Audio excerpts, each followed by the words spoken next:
President Trump is responding to questions about a controversial statement he made this week, pushing to change how some states run elections. Democrats are outraged. Here's ABC's Nicole D'Antonio.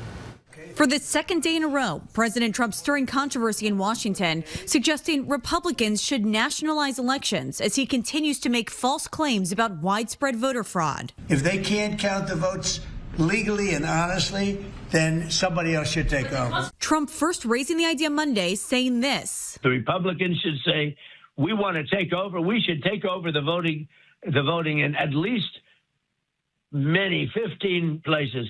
The Republicans ought to nationalize the voting. Early yesterday, allies of the president claimed he was referring to the SAVE Act, a proposal that would require Americans to provide proof of citizenship when registering to vote. I think the president has clarified what he meant by that, and that is that he supports the SAVE Act. What the president was referring to is the SAVE Act, which is a huge common sense piece of legislation. But later in the day, Trump making his view clear. The federal government should get involved. The state is an agent for the federal government in elections. I don't know why the federal government doesn't do them anyway. The Constitution gives states the power to run elections, not the federal government. What we're seeing is Donald Trump saying the quiet part out loud, that he wants totalitarian control over our election. The Trump administration has tried to make several changes ahead of this November's midterm elections, including mid-decade redistricting to gain more House seats and pressing at least 24 states to turn over their voter registration data.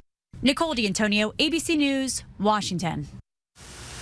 Local lawmakers are split down party lines over the president's comments. Eastern Washington Representative Michael Baumgartner supporting the idea of voter ID, saying requiring voter ID is a common sense measure supported by the overwhelming majority of Americans that will help restore trust in elections. But Washington Senator Patty Murray is criticizing the president, writing, "It should be crystal clear to anyone with eyes and ears that Trump is determined to subvert free and fair elections in America. But in America, state and local governments run elections, so Trump can kick rocks."